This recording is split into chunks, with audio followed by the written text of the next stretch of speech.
Una en punto.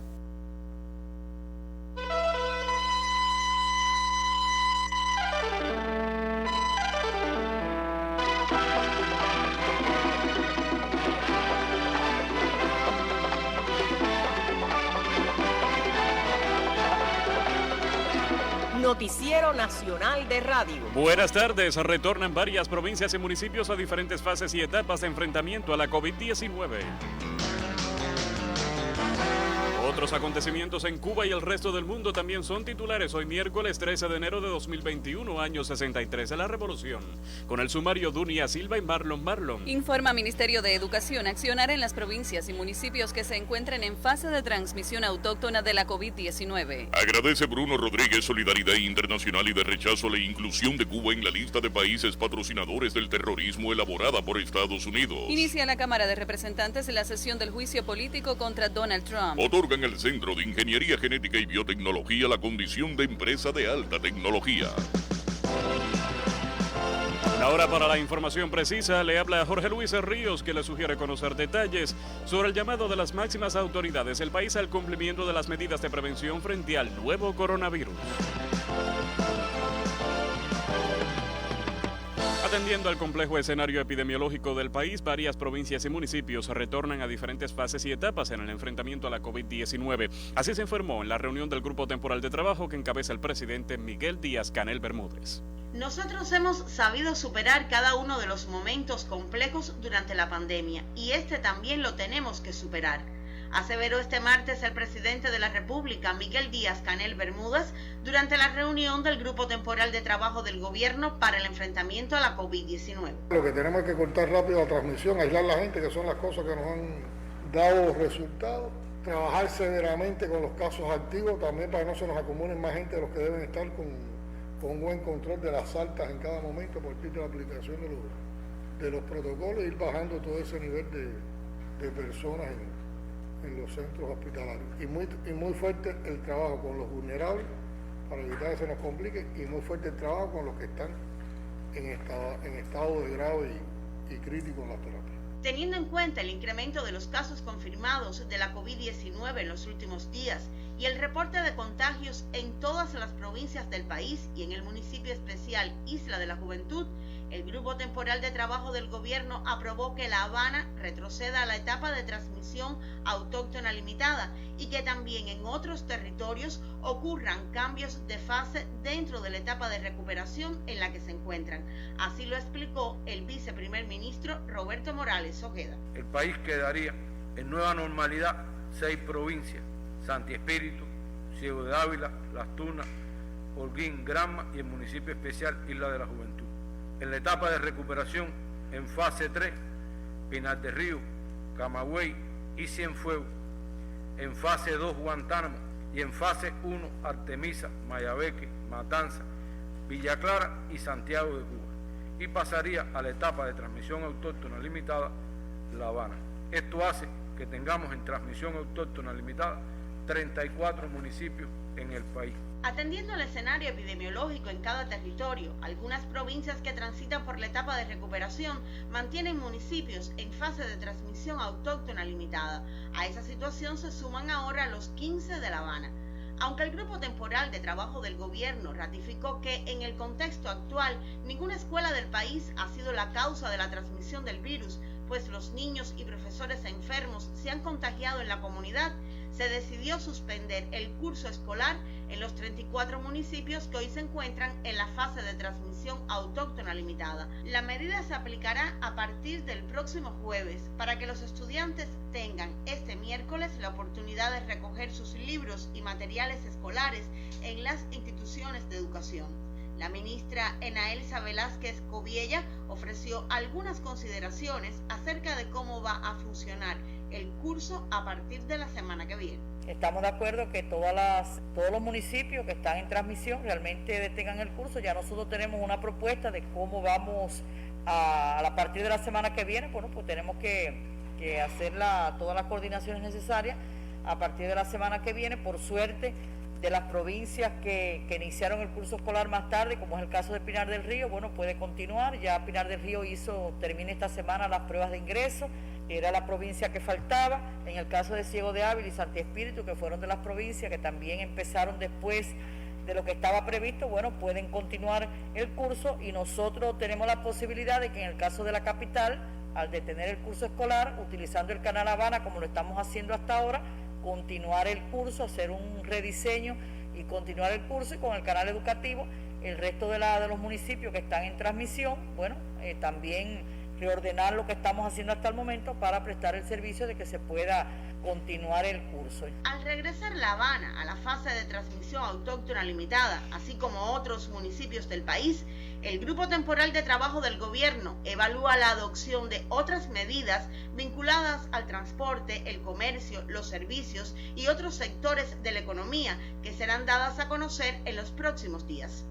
En el encuentro, dirigido por el primer ministro Manuel Marrero Cruz, donde también participaron el segundo secretario del Comité Central del Partido Comunista de Cuba, José Ramón Machado Ventura, y el vicepresidente de la República, Salvador Valdés Mesa, el ministro de Salud Pública, José Ángel Portal Miranda, ofreció una información detallada acerca del comportamiento de la epidemia en Cuba durante los últimos días, donde se han disparado las cifras de personas confirmadas con la enfermedad y de casos activos. Al cierre de la primera semana de enero, el promedio de casos por día llegó a 280, incrementándose respecto al mes de diciembre. Las estadísticas muestran que desde el pasado 15 de noviembre hasta el 9 de enero, de los diagnosticados en el país, el 77,2%, es decir, 5.394 pacientes, están asociados a viajeros internacionales. Angélica Paredes, Radio Cubana. Cuba analizó la víspera 14.261 muestras de PCR y se confirmaron 550 nuevos casos de la COVID-19, lo que confirma la compleja situación que hoy exhibe el país. Cuba reportó hoy 3 fallecidos y 550 nuevos casos de COVID-19, según dio a conocer en conferencia de prensa el director nacional de epidemiología del Ministerio de Salud Pública, Francisco Durán García, quien explicó que en la jornada de ayer aumentó el número de muestras realizadas en el país para detectar a los pacientes positivos. De esas 14.261 muestras procesadas, realmente la cifra de casos confirmados muy alta. Estamos hablando de 550 personas que se confirmaron en el día de ayer a la COVID-19 en nuestro país. La cifra más alta que hemos tenido, y lo que realmente nos preocupa a todos, ¿no? Nos preocupa y nos ocupa, es que es una cifra que diariamente va a ir incrementándose y que, como es natural, es lo que conlleva las medidas que ya se están aplicando y que se van a incrementar en los próximos días. Con este comportamiento ya se acumulan 1.634.430 muestras de PCR estudiadas para el diagnóstico y un total de 16.044 personas confirmadas con la enfermedad. Durán García dijo que del total de casos, 468 fueron contactos de casos confirmados, 26 con fuente de infección en el extranjero y 56 sin fuente de infección precisada, al tiempo que dio a conocer la situación por provincias. Los 550 casos diagnosticados ayer pertenecen a la provincia de Santiago de Cuba, la cifra más elevada, 154. La Habana, más incluso que La Habana 126, Matanzas 54, Guantánamo 42, Villa Clara 40, Ciego de Ávila 33, Camagüey 31, Cienfuegos 22, Mayabeque 18, Artemisa 9, Pinar del Río 7, Santi Espíritu 4, Las Tunas 4, Holguín 3 y el municipio especial Isla de la Juventud 3. El director de epidemiología del MINSAP volvió a reiterar el papel de la familia en la protección de los más vulnerables, al citar el número de menores de 20 años diagnosticados que sigue en aumento. 74 casos en el día de ayer. Y con esto, bueno, pues ya se acumulan 1.674 niños jóvenes en este grupo de edad, casos pediátricos estoy hablando, ya en el grupo de 18 y menos años de edad. y una cifra también de activos, 263 activos en el día de ayer. Y lo que es más alarmante todavía, 5 con el reporte de grave. Al cierre de la última jornada, se mantienen 29 pacientes en terapia intensiva, de ellos 13 críticos y 16 graves. En momentos en que la COVID-19 se reporta en 189 países del mundo y se aproxima a la cifra de 2 millones de personas fallecidas, en Cuba se continúan adoptando medidas para contener los efectos de la pandemia. El llamado es a cumplir con los protocolos sanitarios en todo momento y mantener la disciplina. Ivonne Albelo, para el Sistema de la Radio Cubana. Santiago de Cuba enfrenta un rebrote de la COVID-19 y la mayoría de sus habitantes cumplen con responsabilidad las medidas adoptadas para enfrentar esa pandemia. Ante la irresponsabilidad e indisciplina de algunos santiagueros que no perciben el peligro ante la COVID-19, hay otros que sí cumplen con todas las medidas sanitarias, como pude comprobar en mi tránsito por la ciudad heroica. Damaris Rodríguez Odelín, trabajadora de aquí del Correo Central en Santiago de Cuba. Las medidas que yo tomo es mantener la higiene, lavarme las manos con abundante agua y jabón, con agua clorada, mantener la distancia como se explica en los medios de comunicación masiva, usar el nasobuco, evitar los abrazos, los besos, las aglomeraciones y sobre todo mantener la higiene. En casa también, limpiar la casa con cloro. De esta manera yo evito y evitamos todo, en sentido general, la propagación del nuevo coronavirus. Su nombre y cómo usted evita la propagación del nuevo coronavirus. Juan Rafael Miranda Lazú, tratar de usar el tapaboca, no andar en aglomeraciones, lavarme las manos, algo muy importante, la higiene, y cumpliendo la norma de estar con otra persona hablando a 1 metro. Además de eso, evitar los besos, abrazos y aglomeraciones. O sea que de esta manera, como ustedes saben, contribuimos a evitar la propagación del coronavirus. Desde la familia, en los centros de trabajo y con el apoyo de todas las organizaciones, podremos salir adelante ante el desafío que nos ha impuesto el virus SARS-CoV-2, causante de la mortal enfermedad presente hoy en Santiago de Cuba. Yo soy Sergio Martínez junto a Jorge Mora en la Radio Cubana. Están en sintonía con el Noticiero Nacional de Radio. Transmitimos por AM, FM, onda corta, en tiempo real en Internet y en vivo por nuestra página en Facebook. Las frecuencias cubanas al servicio de la información, al servicio de la verdad.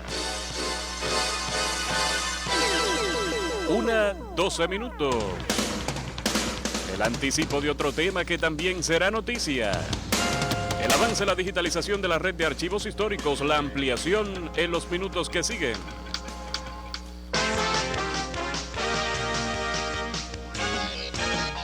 El canciller de nuestro país, Bruno Rodríguez Parrilla, agradeció hoy las muestras de solidaridad internacional y de rechazo a la inclusión de Cuba en la lista de países patrocinadores del terrorismo elaborada por Estados Unidos. A través de su cuenta en Twitter, el titular de Relaciones Exteriores mencionó el apoyo a Cuba de miembros prominentes del Congreso de Estados Unidos, organizaciones religiosas, emigración cubana e instituciones y personalidades a nivel internacional. Pocas horas después de la decisión de designar a Cuba en el listado estadounidense de naciones que auspician el terrorismo, decenas de muestras de solidaridad manifiestan en todo el orbe el rechazo a la hostil política enarbolada por el secretario de Estado norteamericano Michael Pompeo contra nuestro país. Entre las más recientes figuran las de los comunistas sudafricanos, el Partido Obrero Húngaro y la Asociación Francesa Cuba Linda, relación que incluye eurodiputados, presidentes, bloques de integración regionales y politólogos de diferentes naciones, entre otras personalidades e instituciones. Cuba había sido excluida de ese grupo en el 2015 durante el proceso de acercamiento entre La Habana y Washington durante el segundo periodo de mandato del presidente Barack Obama.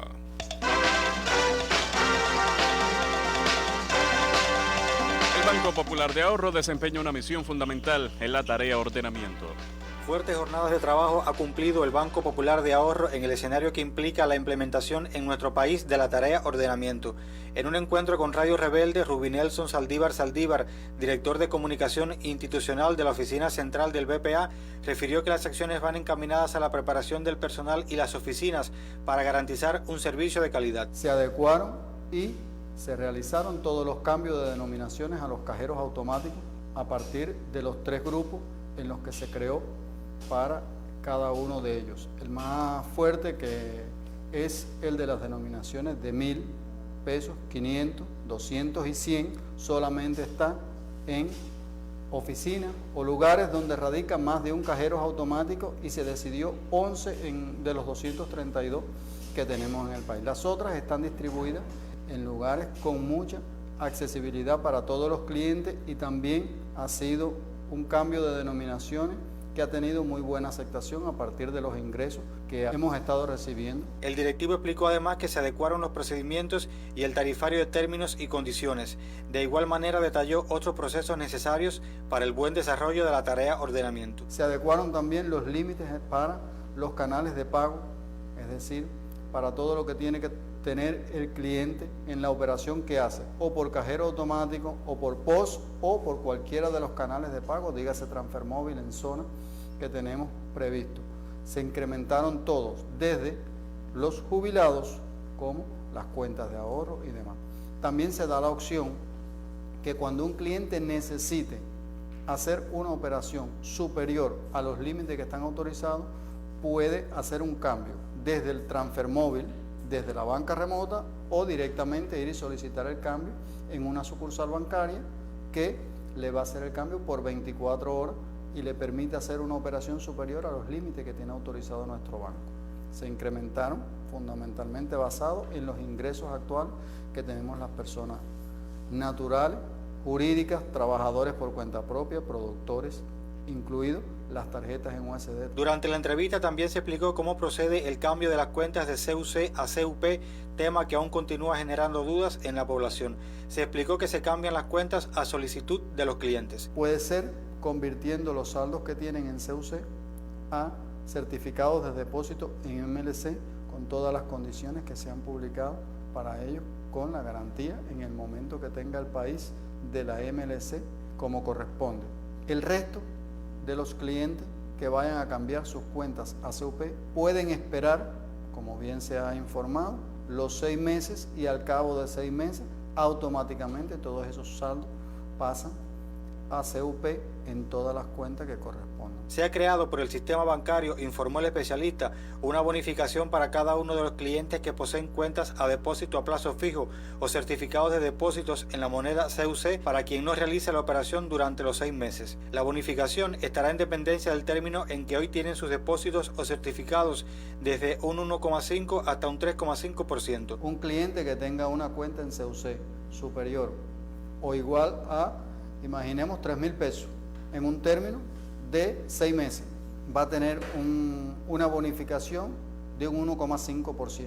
Quiere decir que además de la tasa de interés que nosotros le pagamos, que el banco convenió con el cliente pagarle a ese depósito a plazo fijo o a ese certificado de depósito, al cliente que en estos 6 primeros meses no asista al banco a modificar su cuenta y espere los 6 meses, va a tener un incremento adicional del 1,5% a la hora de hacer el cambio, lo cual va a ser beneficiado. Según explicó a Radio Rebelde Saldívar, el proceso de desarrollo de la tarea ordenamiento ha transcurrido con normalidad y organización en las sucursales del Banco Popular de Ahorro, al tiempo que destacó la consagración y entrega del personal en un ejercicio que demanda de total disciplina.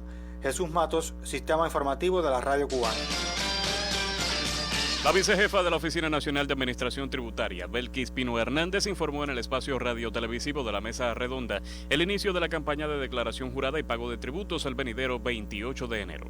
El próximo 28 de enero inicia la campaña nacional de la declaración jurada correspondiente al año 2020 para el pago de los impuestos por ingresos personales, sobre las utilidades, el rendimiento de la inversión estatal, transporte terrestre, así como las embarcaciones.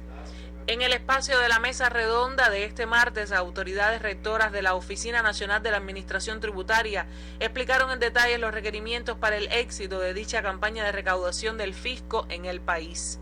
Debido a las medidas aplicadas para combatir la pandemia de la COVID-19, se realizaron ajustes que posibilitaron atenuar las afectaciones a los contribuyentes estatales y no estatales, según comentó la jefa de la ONAT, la máster en ciencias Mariblanca Ortega. A partir de marzo se adoptaron decisiones y cambios que tuvimos que introducir en los temas tributarios.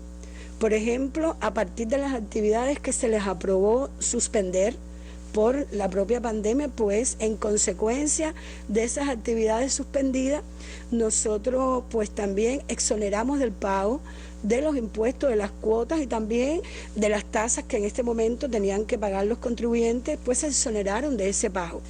Exoneración que tuvo incluso en el mes de junio un momento donde llegamos a tener en el entorno de más de 247.000 trabajadores por cuenta propia suspendidos de la actividad fundamental y como consecuencia también del pago de sus obligaciones tributarias. A ellos y también a los trabajadores contratados que tienen esos titulares.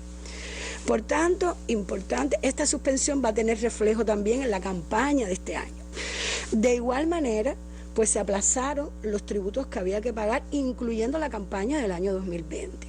Y ese aplazamiento conllevó también que cuando se restituyera el pago, pues entonces se le concedió una bonificación del 5% a los contribuyentes que pagaran en los primeros 60 días, porque se otorgó un plazo de 180 para poder pagar todos esos tributos que estaban aplazados. También, a partir del desarrollo que fue llevando la ONAT en los sistemas informáticos para facilitar el pago de los tributos por vía electrónica, pues se aprobó un 3% de bonificación para los que utilizaran estos canales. Un por ciento de bonificación que se mantiene durante este año. Y creo que una de las medidas también mejor recibida por los propios contribuyentes fue que aplicamos una reducción del 20% a las cuotas tributarias mensuales de manera general, excepto a los arrendadores de viviendas, habitaciones y espacios que tenían aprobado prestar servicio a los residentes y no residentes, que se les aprobó un 40% de reducción. Por su parte, la vicejefa de la ONAT, la máster en ciencias Belkis Pino, explicó que esta campaña es para liquidar el ejercicio que concluyó el año pasado, pero que debido al confinamiento los negocios de los trabajadores por cuenta propia, suspendidos durante 6 meses, quedan exentos de presentar su declaración jurada. Esta declaración jurada la tienen que presentar los trabajadores por cuenta propia que tributan bajo el régimen general, los artistas, el personal de apoyo de la cultura, los comunicadores y los diseñadores y los trabajadores de las sucursales extranjeras que reciben gratificaciones. Y al igual que presentan también la declaración jurada del impuesto sobre ingresos personales, los usufructuarios de tierra estatales, los propietarios de tierras agrícolas, los tenedores de ganado sin tierra y otros productores de alimentos. Y el sector cañero, que aunque no comienza el próximo 28 de enero, sino que comienza el 1 de julio, ellos lo hacen de acuerdo al cierre de su ejercicio económico, que posteriormente se explicará acá. Y para este sector de contribuyentes entonces se inicia el 1 de julio y culmina el 31 de octubre. Ahora, también tiene esta campaña el impuesto sobre utilidades, que ya sabemos que lo tienen que presentar esta declaración jurada, las empresas estatales, las sociedades mercantiles que también aportan el rendimiento de la inversión estatal y además las cooperativas de créditos y servicios, las cooperativas de producción agropecuaria y las cooperativas no agropecuarias que también presentan la declaración jurada del impuesto sobre utilidades. Además de estos 3 declaraciones juradas, también entran dentro de este proceso de declaración y pago de tributo el impuesto sobre el transporte terrestre, que es algo que ya estamos acostumbrados a pagar. El pago de la chapa, como le dicen. Exactamente, y que se extiende hasta el 30 de septiembre, al igual que la propiedad o posesión de embarcación. Las autoridades presentes en la mesa redonda explicaron además las acciones que acometen para informatizar los procesos de pago de los impuestos de los contribuyentes a través de las plataformas electrónicas de alcance nacional. Asimismo, aclararon el impacto de la tarea de ordenamiento en el sector. Este miércoles se responderán las inquietudes y aclaraciones de dudas respecto al tema. En próximas emisiones continuaremos ampliando la información sobre el pago de los tributos. Alexis Cairo e Isel Quintana Freire para el sistema de la radio cubana. 1:24. La confección de bases de datos y la digitalización en los equipos de la red de archivos históricos del Ministerio de Ciencia, Tecnología y Medio Ambiente experimentaron avances en el 2020 cuando sus especialistas dieron tratamiento a cerca de 200.000 materiales. Uno de los objetivos esenciales de ese proceso estuvo encaminado a garantizar la conservación y el acceso del patrimonio documental, informó la directora del Archivo Nacional de la República de Cuba, ARNAC, Elvira Corbelle Sanjurjo. La mayoría de ellos correspondió a las fichas bibliográficas con más de 50.000, a pesar de que la institución permaneció cerrada durante 6 meses debido a las consecuencias de la pandemia de la COVID-19, explicó la especialista. Además, se digitalizaron imágenes, fotos, mapas y planos, servicios a usuarios internos y externos, fichas bibliográficas, se desarrollaron procesos de restauración, revisiones, elaboración de expedientes e introducción de registros. También mantuvieron estable la intranet, montaron una nueva web interactiva e instalaron nuevos servicios, todo lo cual se logró con el personal imprescindible para mantener la vitalidad e integridad del centro y el fomento del trabajo a distancia y el teletrabajo. Respecto a la atención a los usuarios, la cantidad llegó a 7.103, incluido un grupo de varios países, y laboraron en la preparación de la exposición de documentos con motivo del aniversario 60 del establecimiento de las relaciones diplomáticas entre Vietnam y Cuba. En Mayabeque y Camagüey se celebró hoy el Día de la Ciencia Cubana. El acto por el Día de las Ciencias en Cuba se celebró en la provincia de Mayabeque, con sede en el Instituto de Ciencia Animal. Con la gratitud a un año de incansable trabajo ante la COVID-19, se reconocieron en el territorio a investigadores, científicos y centros de la provincia por sus aportes durante la etapa. Y es que ha sido un año de intenso trabajo. Doctora en Ciencias Adianesta Boada Zamora, viceministra de Ciencia, Tecnología y Medio Ambiente. Nosotros hemos aportado mucho a la COVID, desde las propias investigaciones que se vienen realizando desde mucho tiempo. Recuerdo, por ejemplo, el sulfacén, el surfactante pulmonar, que ha sido uno de los medicamentos que se ha utilizado en algunos de los protocolos para la terapéutica de la COVID, pero también hemos trabajado intensamente en las propuestas que hacemos al país para poder incrementar la producción de alimentos y en otras ramas de la ciencia. Nuestros médicos han estado con un intenso trabajo y nuestros médicos en su propio método clínico pues utilizan el método científico. O sea, que ha sido un año de arduo trabajo, pero en el que los científicos hemos demostrado que estamos al servicio de la patria. Y yo creo que eso es lo más importante. Nuestro presidente nos ha puesto un reto muy grande. Nuestro presidente ha dicho que los 3 pilares del gobierno en este momento es la comunicación, es la innovación y es la informatización. Y en cualquiera de estos ámbitos, pues es muy importante la labor de los científicos y la necesidad de utilizar el método científico para buscar soluciones a estos problemas tan complejos que cada vez son más y que tenemos que buscar entre todos integrados pues soluciones a ello. Yo creo que ha sido un año en que los científicos de Mayabeque y de Cuba merecen una felicitación con mayúscula, con signos de admiración y enorme por la entrega que han hecho en función de lo que ha necesitado nuestra patria. Los premios por el aporte científico se le confirieron a 6 investigadores del Instituto de Ciencia Animal.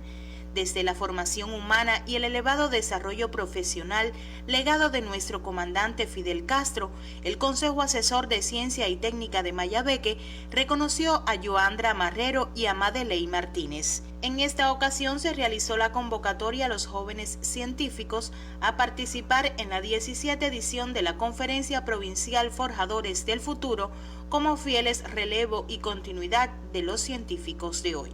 Los centros de investigación de Mayabeque, instituciones, universidades, también recibieron la felicitación por el trabajo y abnegación a quienes, desde las ciencias, aportan al desarrollo de Cuba. Celebran en Mayabeque Día de las Ciencias en Cuba. El acto provincial en Camagüey por el Día de la Ciencia Cubana reconoció de manera especial al sector de la salud a través de la Universidad Médica Carlos J. Finlay. La rectora de la institución, doctora Tamara Chaos Correa, significó la actuación de profesionales, investigadores y estudiantes en el año 2020 durante el enfrentamiento a la COVID-19. Múltiples han sido las acciones desde los diferentes escenarios. Entre ellas destacan la implementación de los protocolos de tratamiento de los pacientes con COVID-19, la ejecución del Estudio Poblacional Nacional de Prevalencia e Incidencia de la Infección y el Estudio Nacional de Inmunogenética, la caracterización de la COVID-19 en pacientes en edades pediátricas, estudios anatomopatológicos en necropsias de pacientes con COVID-19 y la evaluación de la respuesta social ante el enfrentamiento a la COVID-19 en Camagüey. Además del reconocimiento a la Universidad de Ciencias Médicas Carlos J. Finlay por los resultados en la actividad científico-tecnológica que le valieron la sede del acto provincial por el Día de la Ciencia Cubana, fueron estimulados otros colectivos y trabajadores. Entre ellos, 7 recibieron la distinción Dr. Juan Tomás Roy, que otorga el Sindicato Nacional de la Educación, la Ciencia y el Deporte para reconocer trayectorias laborales de más de de 20 años en el quehacer científico. En el resumen del acto provincial por el Día de la Ciencia Cubana, el delegado del Ministerio de Ciencia, Tecnología y Medio Ambiente, Liocha Arias, significó la contribución de la ciencia al desarrollo del territorio. El plan de ciencia de nuestra provincia estuvo sustentado sobre la base de la ejecución de 285 proyectos. Se concluyeron en el periodo 57 proyectos, los que condicionaron la obtención de 169 resultados, impactando los sectores estratégicos de soberanía alimentaria, salud, educación, medio ambiente, la sociedad, exportación y sustitución de importaciones. En el año que comienza, la comunidad científica camagüeyana asume nuevos retos para llevar los resultados a la sociedad y avanzar en el desarrollo económico a través de la ciencia. Miosoti Fabelo Pinares, Noticiero Nacional de Radio. Están en sintonía con el Noticiero Nacional de Radio. Transmitimos por AM, FM, onda corta en tiempo real en Internet y en vivo por nuestra página en Facebook. Las frecuencias cubanas al servicio de la información, al servicio de la verdad.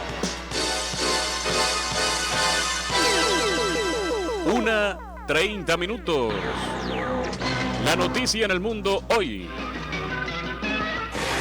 Los demócratas tienen votos suficientes con su mayoría en la Cámara de Representantes para sacar adelante este miércoles el juicio político impeachment contra Donald Trump, que consideran necesario a pesar de que al presidente le queda solo una semana en la Casa Blanca. La duda está en cuántos republicanos se sumarán finalmente a la iniciativa después de que al menos 5 de ellos, incluyendo a la tercera en la jerarquía del partido en la Cámara de Representantes, Liz Cheney, anunciaron que votarían a favor del impeachment, con lo cual dividieron al liderazgo republicano y a la formación en sí. La hija del vicepresidente republicano Dick Cheney adujo en referencia a Trump que nunca hubo mayor traición de un presidente de Estados Unidos al cargo y su juramento de la Constitución. Liz Cheney remarcó que Trump convocó a la turba que atacó al Congreso, reunió a la multitud y encendió la llama de ese ataque. Se cree que algunos miembros republicanos más de la Cámara de Representantes podrían sumarse a la aprobación del juicio político, aunque cabe recordar que más de un centenar de ellos mantuvo su voto contra la certificación de Joe Biden como presidente. Entre tanto, en el Senado también hay ciertos pasos con el líder republicano de esa Cámara, Mitch McConnell, haciendo saber que no se opone al impeachment. Algunos observadores vieron en la postura de McConnell ansias de la élite del Partido Republicano de limpiar del trumpismo a la agrupación. El que sí ha mantenido el último gesto de lealtad a Trump es su vicepresidente Mike Pence, quien se negó a la solicitud aprobada ayer por la Cámara de Representantes para que promoviera la destitución del jefe de la Casa Blanca mediante la invocación de la enmienda 25 de la Constitución. Ese mecanismo permite inhabilitar al presidente si se alega incapacidad para cumplir sus deberes y obligaciones, pero Pence escribió una carta a la líder demócrata de la Cámara de Representantes, Nancy Pelosi,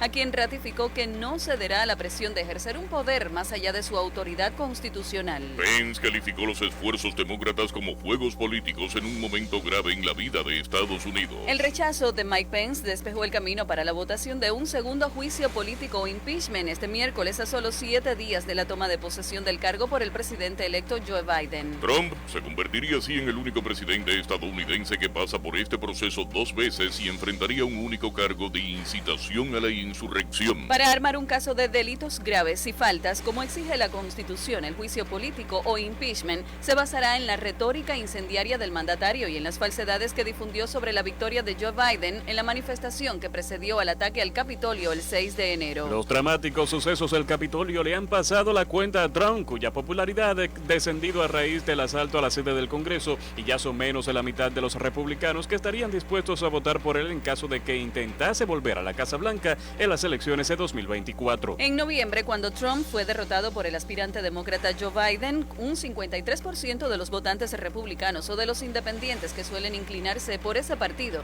veían con buenos ojos una nueva candidatura electoral del magnate. Pero el nivel de apoyo a esa candidatura ha caído al 40% de acuerdo con un sondeo de la firma Morning Consult para el portal de internet político y elaborado a partir de casi 2.000 entrevistas. El asalto al Capitolio ha provocado en términos generales un desplome de la popularidad de Trump, que ronda ya el 34%, su nivel más bajo hasta la fecha. El sondeo de la firma Morning Consult confirmó que más de 6 de cada 10 votantes desaprueban la gestión del presidente saliente. Un 55% de las personas entrevistadas creen que Trump debería dimitir ya, mientras que el 54% respalda que el Senado apruebe en esta ocasión el juicio político político o impeachment. Ese proceso aún está en su primera etapa en la Cámara de Representantes y si llega a avanzar dejaría en el aire la aspiración de Trump de intentar regresar a la Casa Blanca en las elecciones del 2024. Si el juicio político o impeachment en el Senado determina que Trump es culpable de haber incitado a la sedición de sus partidarios durante el asalto al Congreso, quedaría inhabilitado para volver a ocupar el cargo de presidente.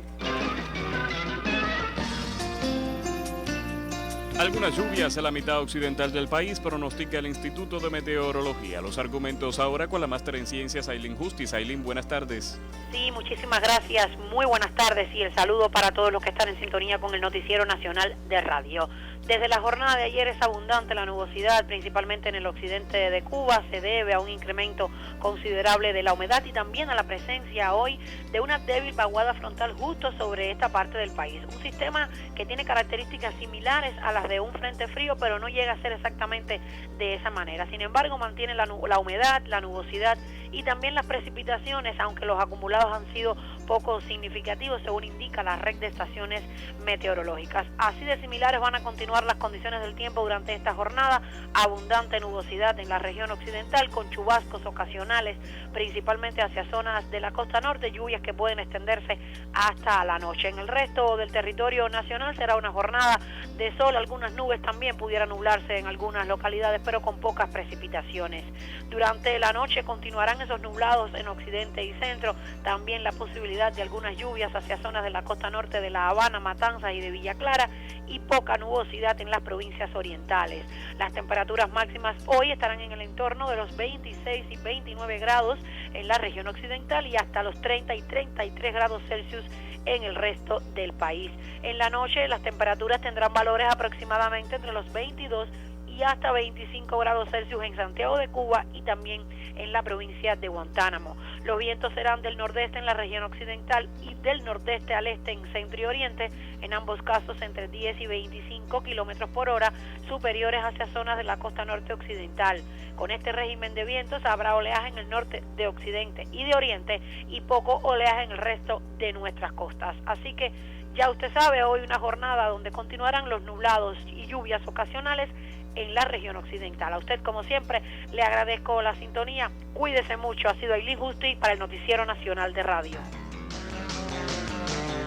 La región central de Cuba obtuvo el indicador de capa de tabaco tapado con destino a la exportación por encima del 81% en la recién concluida campaña 2019-2020, lo cual fue posible por la introducción de variedades más eficientes. El director de la Estación Experimental de Tabaco en la región central, Freñe Delgado Herrera, dijo que el pasado año esa institución científica del municipio de Cabaiguán, en Santi Spíritus, se encargó de desarrollar 28 proyectos de investigación. Esos trabajos, aseguró el directivo, estuvieron encaminados a la solución no solo de problemas en la rama agrícola, sino además en el resto del proceso productivo, incluida la venta de ese rubro a clientes a nivel internacional, en su mayoría al mercado europeo. Mañana, en Cienfuegos, tendrá lugar el acto nacional por el Día del Trabajador Eléctrico. La Central Termoeléctrica Carlos Manuel de Céspedes de Cienfuegos será la sede mañana 14 de enero del acto nacional por el Día del Trabajador Eléctrico, al que asistirá una representación de los afiliados al Sindicato de Energía y Minas, cumpliendo los protocolos de enfrentamiento a la COVID-19. Termoeléctrica Vanguardia Nacional por 40 años, la más estable de Cuba, obtuvo este año el Premio Nacional de Calidad de la República de Cuba y acumula otros resultados sobresalientes en los indicadores técnicos y productivos, informa Yenari Zurita García, director técnico de la empresa. Se logra sobrecumplir el plan de generación a un 114%, manteniendo una disponibilidad por encima del 90,7% y dejando de consumir 5.462 toneladas equivalentes de combustible, que promediado a un valor de 428,49 USD la tonelada, ha ahorrado al país más de 2.300.000 pesos.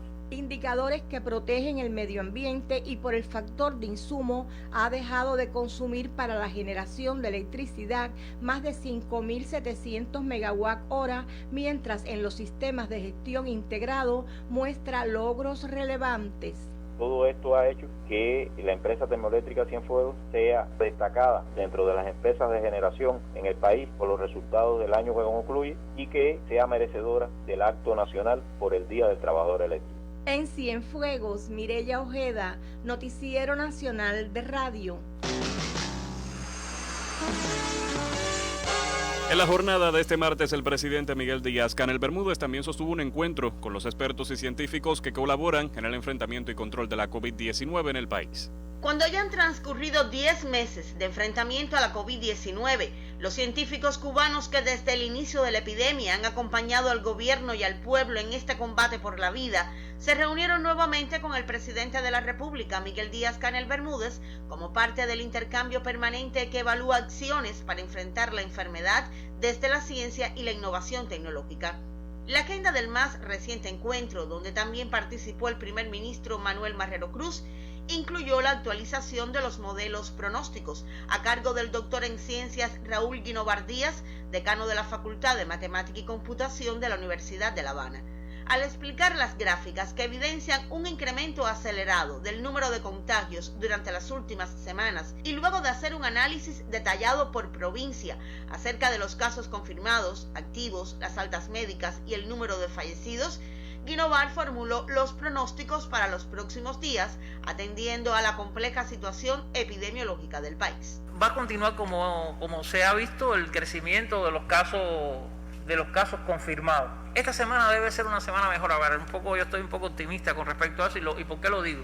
Porque las medidas han ido introduciéndose paulatinamente. Recuerden que nosotros la primera semana prácticamente no teníamos ninguna medida. La única medida que comenzó fue la reducción de vuelos.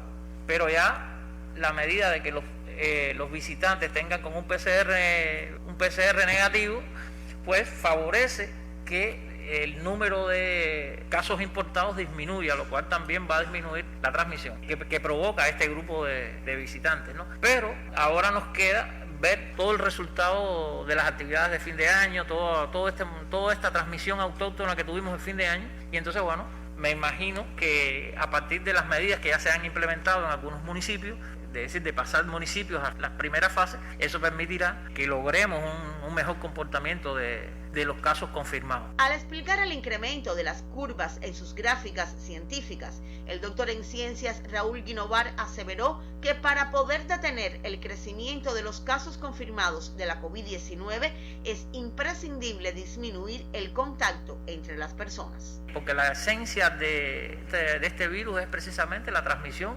contacto de personas. Por lo tanto, hay que buscar todas las medidas que se puedan tomar para detener el crecimiento. Este trabajo hay que hacerlo a través del núcleo básico. Primeramente en la familia. Debe tomar las medidas para ayudar a que la enfermedad no se propague entre sus miembros. Pero también entonces la comunidad, los mismos centros laborales, donde la gente necesariamente tiene que ir, porque tiene que ir a realizar actividades productivas o actividades de servicio. Y entonces hay que buscar la forma de que se cumplan las medidas sanitarias y que se cumpla con el distanciamiento físico, que son las cosas esenciales para poder detener este crecimiento que va a continuar por unos días hasta que las medidas tengan impacto. El viceprimer ministro Roberto Morales Ojeda convocó al cumplimiento riguroso de todas las medidas establecidas en Cuba para que se pueda cortar la transmisión del virus en el menor tiempo posible. A que todos estemos claros de que independientemente de que se han adoptado un grupo de medidas gubernamentales a través de cada uno de los organismos de la administración central y las propias organizaciones de masa, la responsabilidad individual y familiar es imprescindible en este distanciamiento físico y en el aislamiento social que tenemos que lograr para poder revertir esta tendencia ascendente y acelerada de los últimos días. Durante el intercambio con los expertos y científicos realizado en el Palacio de la Revolución, se presentó un estudio de necropsias en pacientes fallecidos confirmados a la COVID-19.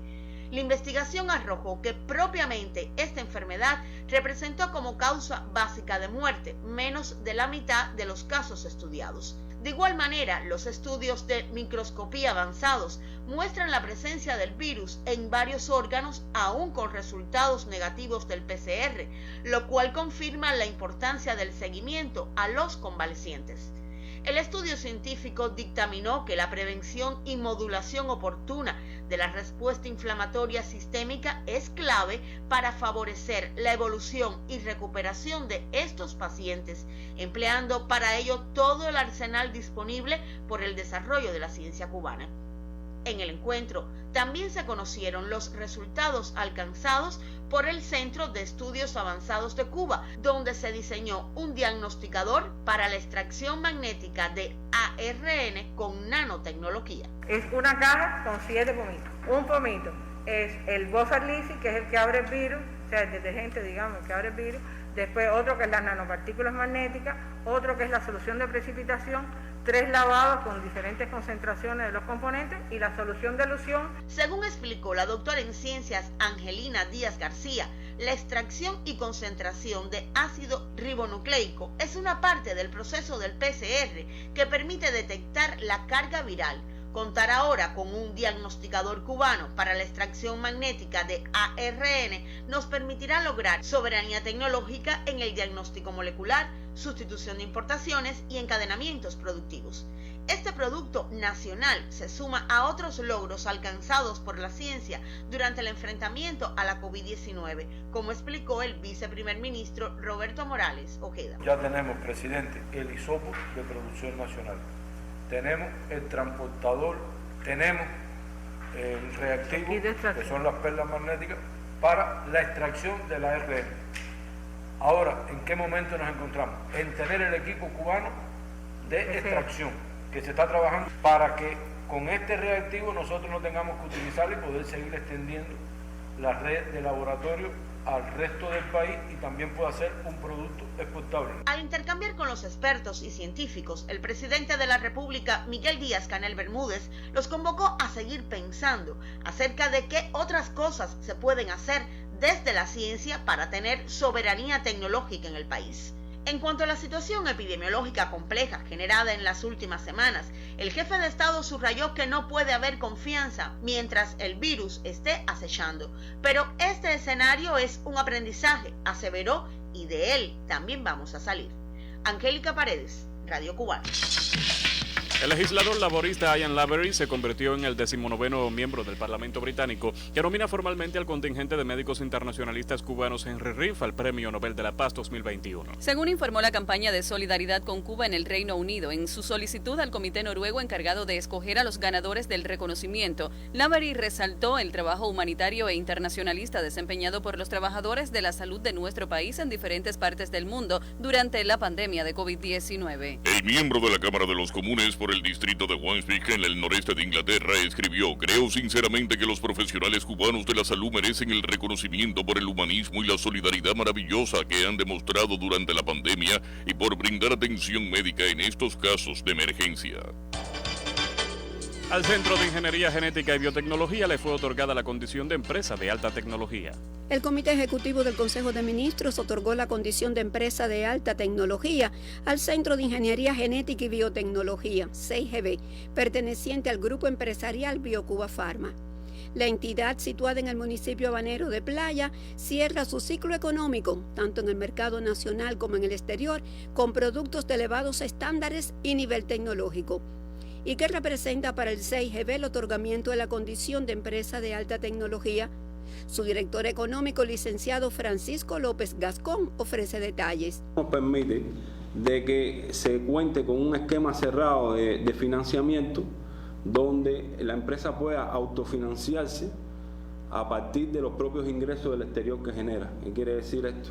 Que por cada exportación que realice, los ingresos que se obtengan de esa exportación es el 80% se retiene, va a la empresa y el otro 20% va a la cuenta central del Estado.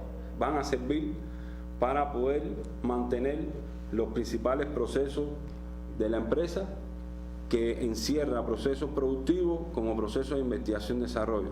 Otra facilidad, que es que la empresa tiene la propia capacidad de importar y exportar de manera directa. Como empresa de alta tecnología, el CIGB recibirá determinadas facilidades desde el punto de vista tributario y fiscal. ¿Qué permite eso? Que puede retener un poco más de utilidad, y al retener más utilidades, es decir, al retener más utilidades puede tener más capacidad financiera para distribuir y enfrentar este tipo de procesos, ya sea de inversiones o sea de investigación y desarrollo, más la distribución a los trabajadores.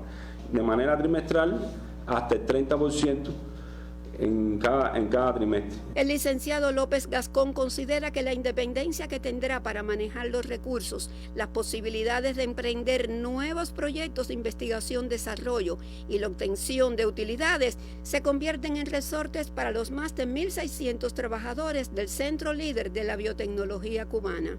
Y esto, bueno, trae consigo un resultado a la sociedad porque garantiza la promoción de medicamentos y enfrentar las diferentes enfermedades que existen y que puedan seguir existiendo en nuestra sociedad cubana. La condición de empresa de alta tecnología forma parte del proceso de perfeccionamiento del sistema empresarial cubano, un sector decisivo en el progreso del país. Soy Margarita Torres en el Noticiero Nacional de Radio. Están en sintonía con el Noticiero Nacional de Radio. Transmitimos por AM, FM, onda corta en tiempo real en Internet y en vivo por nuestra página en Facebook. Las frecuencias cubanas al servicio de la información, al servicio de la verdad. 1:50 minutos. Lo que reservamos para antes del cierre. La carrera mundial por la conquista de la vacuna que nos salve de la COVID-19. La información sí, antes del cierre. Deportivas con Guillermo Rodríguez y Hidalgo Gato en vivo, con la mayor actualidad de nuestra serie nacional de béisbol y la actuación de nuestros judocas en el Máster de Doha. Guillermo, buenas tardes. Gracias, Jorge, buenas tardes. Hace solo unos minutos, Industriales se convirtió en el sexto clasificado para la postemporada de la campaña 60 del béisbol cubano al derrotar a Villa Clara 12 carreras por 7. El éxito fue para Héctor Ponce, perdió Oscar Abellé y hubo honrones en el partido de Roberto Acea y Matiel Gómez, dentro del terreno, ambos del equipo de Villa Clara. A las 2 de la tarde estarán jugando Pinar del Río Matanzas, lanzarán por los Vegueros Dariel Fernández, mientras que Ferrer anunció por los Cocodrilos a Joel Suárez. Este martes, cambiando de tema, comenzó los playoffs, la semifinal de la Liga Arco Mexicana del Pacífico y la selección Tomateros de Culiacán, actuales campeones del béisbol mexicano, derrotaron 10 carreras por 7 a los Yaquis de Ciudad Obregón. Aquí Joel Quijiver por los Tomateros se fue de 3-1 a un triple, una carrera impulsada, mientras Carlos Juan Viera por los Yaquis de Ciudad Obregón trabajó una entrada, permitió una carrera que fue un cuadrangular y ponchó a un bateador. A partir de hoy estarán varios cubanos en la postemporada, decir también semifinales en la Liga Venezolana de Béisbol Profesional. Roel Santos, Noel Vigentense y Pablo Guillén con los Tigres de Aragua, que enfrentarán a los Cardenales de Lara, mientras Jordan Mundulé y Jorge Luis Peña lo harán con los Navegantes del Magallanes, que enfrentarán a los Caribes de Anzoátegui. En cuanto al Máster de Doha, Qatar de judo, una pálida actuación tuvieron nuestros representantes, se fueron sin medallas. Hoy Kaliema Antomarchi finalizó séptima, venció en su primer combate a Anastasia Tuchin de Turquía y perdió en el segundo frente a Guzge Stenius de Holanda. Mientras la campeona olímpica Idalis Ortiz, en más de 78 kilos, se vio superada en su primera presentación por Romane Dicos de Francia. En 90, Iván Silva cayó ante Edward Tripler de Alemania, mientras en más de 100 kilogramos, Andy Granda perdió con Gela Salalispili de Georgia. Pálida actuación para los judo cubanos en Máster de Doha, Qatar. Guillermo Rodríguez y Dalberto de Noticiero Nacional de Radio. Del acontecer internacional, más informaciones. El presidente de Rusia, Vladimir Putin, ordenó este miércoles comenzar la vacunación masiva de la población contra la COVID-19 a partir de la próxima semana, cuando la industria del país no solo cumplió con todos los estándares y volúmenes prometidos, sino que también superó los volúmenes de producción del antídoto planificados. Japón expandió hoy a otras 7 prefecturas el estado de emergencia que se declaró la semana pasada para el área de la capital Tokio en medio del aumento constante de casos de COVID-19, mientras se ha decidido también suspender la norma que permitía la entrada al país a los viajeros de negocios de 11 países y regiones previamente designados. Los países ricos están creando una brecha extraordinaria con la adquisición de las vacunas para combatir la pandemia del coronavirus. Ellos concentran más de la mitad de las dosis compradas hasta el momento a nivel mundial. La pandemia dispara una carrera entre grandes potencias y farmacéuticas en una suerte de adquisición frenética para aprovechar el nuevo mercado de vacunas, garantizando a sus poblaciones y dejando atrás a los más empobrecidos del planeta. La práctica totalidad de los países desarrollados aceleran el proceso de vacunación contra el coronavirus. Sin embargo, los más pobres sufren un considerable retraso porque muchos no han recibido suministro alguno. La Alianza para la Vacunación advierte de que estos países solo podrán vacunar a 1 de cada 10 personas, mientras la Unión Europea ha encargado 300 millones de dosis adicionales de la vacuna de Pfizer. Pero el fenómeno no es nuevo. A mediados de abril de 2020, el mundo fue testigo de batallas campales por insumos urgentes que se necesitaban en medio del crecimiento de casos por el contagio de la COVID-19. Francia, por ejemplo, confiscaba millones de mascarillas destinadas a España. Alemania acusaba a Estados Unidos de piratería moderna al usar métodos salvajes al estilo del viejo oeste. Y el presidente francés Emmanuel Macron declaraba sin el más mínimo recato: estamos en guerra y en la guerra todo vale. Los suministros médicos disminuyen en todo el mundo debido a la crisis de salud provocada por el coronavirus. Las mascarillas se han convertido en un bien preciado y los países luchan por conseguirlas. En la actualidad, los estados ricos concentran más de la mitad de las dosis compradas hasta ahora a nivel mundial. Al respecto, el presidente de la Organización Mundial de la Salud advierte: hasta la fecha, 42 países están inmunizando con vacunas seguras y eficaces contra la COVID-19. 36 son países de altos ingresos y 6 de ingresos medios. Está claro que hay un problema porque los países con ingresos bajos y la mayoría de los que tienen ingresos medios no han recibido todavía la vacuna. El nacionalismo de las vacunas nos perjudica a todos y es contraproducente. Los datos indican que nos dirigimos a un escenario en el que las naciones de altos ingresos podrán vacunar a toda su población antes que los países de bajos ingresos hayan cubierto los grupos de alta prioridad. Hemos escuchado alertas y compromisos respecto a la distribución equitativa de las vacunas, pero las cifras revelan que todavía estamos lejos de lograrlo. Estará por ver si la humanidad finalmente reacciona ante la espiral de una pandemia que exhibe cifras récords de contagios y muertes. Zenaida Costales, en el Noticiero Nacional de Radio. Fueron titulares en esta emisión. El retorno de varias provincias y municipios a diferentes fases y etapas de enfrentamiento a la COVID-19. Las medidas informadas por el Ministerio de Educación para las provincias y municipios que se encuentren en la fase de transmisión autóctona de la COVID-19. Las declaraciones de Bruno Rodríguez agradeciendo la solidaridad internacional y de rechazo a la inclusión de Cuba en la lista de países patrocinadores del terrorismo elaborada por Estados Unidos. El inicio por la Cámara de Representantes de la sesión del juicio político contra Donald Trump. La entrega al Centro de Ingeniería Genética y Biotecnología de la condición de empresa de alta tecnología. La clasificación del equipo de industriales a la postemporada de la Serie Nacional de Béisbol. Y el llamado por las máximas autoridades del país al cumplimiento de las medidas de prevención frente al nuevo coronavirus. Trabajamos en esta emisión Luis Lino Hernández, Omar Suárez y Luis Jesús González en la redacción, Francisco Estenos y André Chan en la asistencia. Voces informativas, Dunia Silva y Marlon, conductor Jorge Luis Ríos. Realización de sonidos y dirección general, Joan Luis García. La verdad se dice así. Noticiero Nacional de Radio. Buenas tardes.